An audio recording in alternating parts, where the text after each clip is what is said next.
Assalamualaikum warahmatullahi wabarakatuh.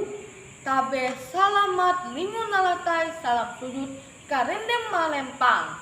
Adil katalino bacurahmin kasaruga basengat kajubata harus.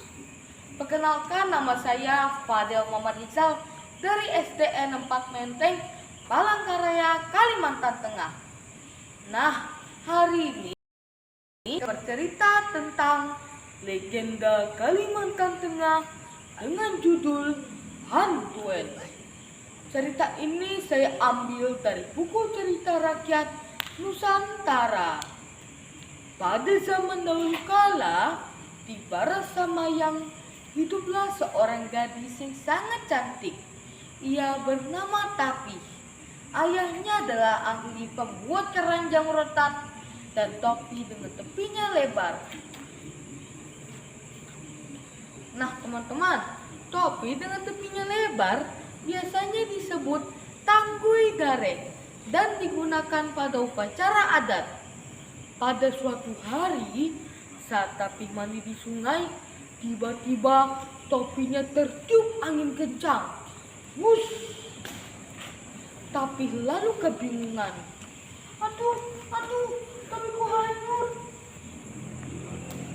Tapi, apa yang sedang kau cari? Teriak ayahnya. Topiku ayah, topi kesayanganku hanyut saat aku mandi. Bagaimana ini? Itu kan bukan topi sembarangan. Lalu mereka berdua menyusuri sungai Rungan untuk mencari topi Tapi. Tak terasa, mereka telah sampai di desa Sepang Simin.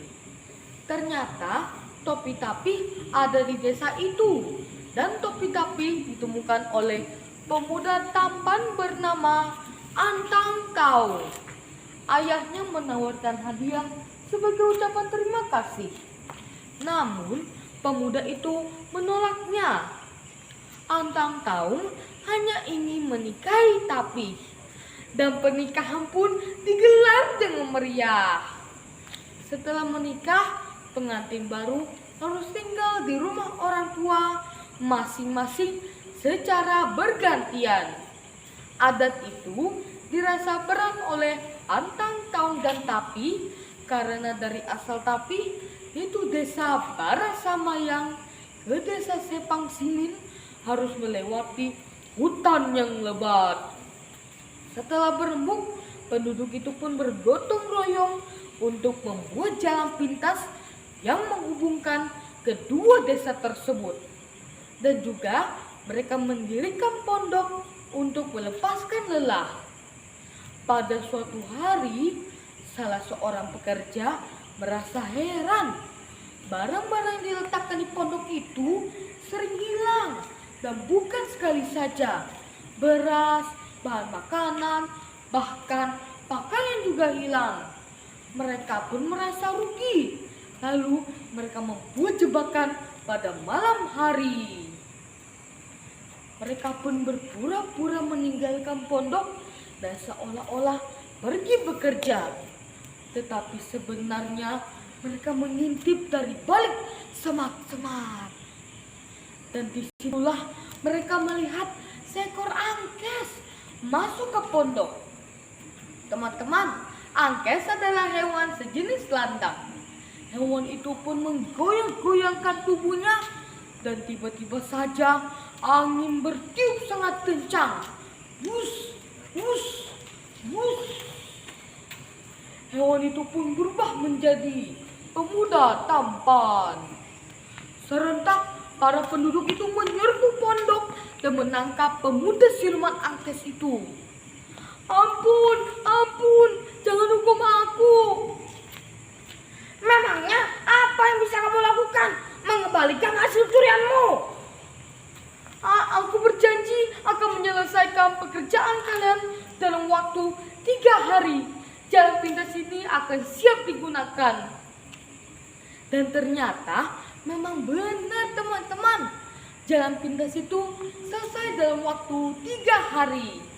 Menurut cerita, jalan itu masih ada hingga sekarang dan diberi nama Jalan lang puas. Antang Taung dan Tapi terkagum-kagum mendengar berita tersebut.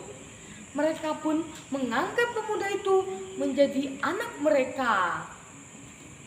Beberapa bulan kemudian, Tapi mengandung. Suamiku, aku ingin sekali memakan ikan tomang. Bisakah kau mencarinya untukku?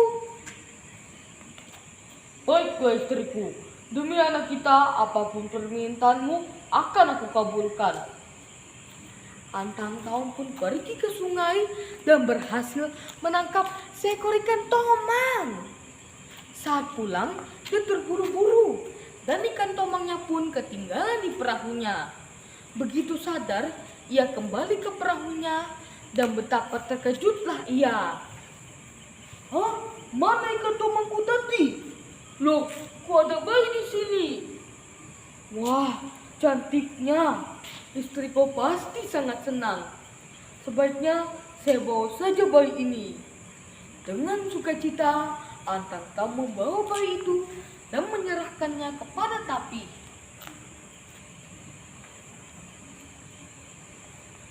Beberapa bulan saja, bayi itu ternyata menjelma menjadi gadis cantik. Gadis itu menyukai pemuda siluman Angkes.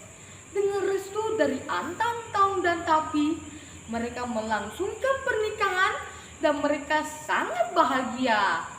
Mereka pun melahirkan seorang anak laki-laki. Namun, meninggal setelah dilahirkan. Beberapa hari kemudian, saudara angkat mereka, putra Tapi dan Antang Taung, juga meninggal dunia setelah dilahirkan. Kesedihan menyelimuti keluarga mereka. Sesuai adat, Antang Taung dan Tapi harus mengadakan 2 upacara kematian untuk bayi mereka. 1, upacara penguburan, 2, upacara tiwah. Proses upacara tiwah. Manggaling kubur membersih tulang dan membawanya ke sandung.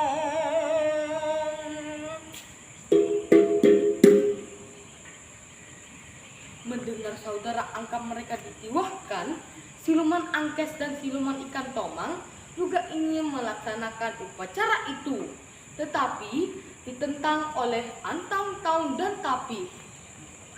Anakku, kami tidak bermaksud membedakan anak kami dengan anak kalian. Tetapi ketahuilah, upacara tiwah hanya untuk golongan manusia. Kami tidak ingin terjadi hal-hal yang tidak diinginkan kepada kalian. Nasihat itu pun tetap tidak mereka hiraukan dan mereka tetap melaksanakan upacara itu. Betapa terkejutlah saat siluman Angkes melihat kuburan anak mereka digali. Hah? Mana ikan tomangku tadi? Loh, kok cuma ada tulang-tulang ikan? Kemana tulang-tulang anak saya?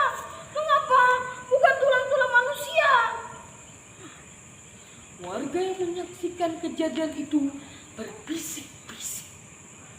Karena malu, pasangan siluman itu meninggalkan desa dan mengembara ke hutan.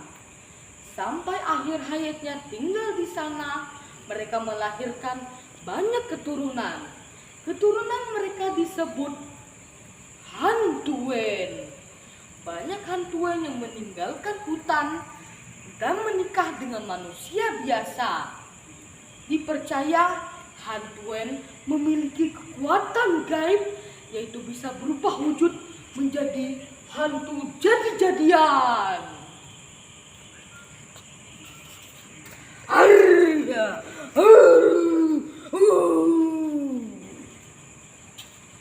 Demikian teman-teman, kisah dongeng Hantuen. Pesan moral yang kita bisa petik adalah jadilah diri sendiri dan hindari keinginan melakukan hal-hal yang dilakukan oleh orang lain karena belum tentu sesuai dan bisa merugikan dirimu. Salam literasi, budayakan gemar membaca. Wassalamualaikum warahmatullahi wabarakatuh.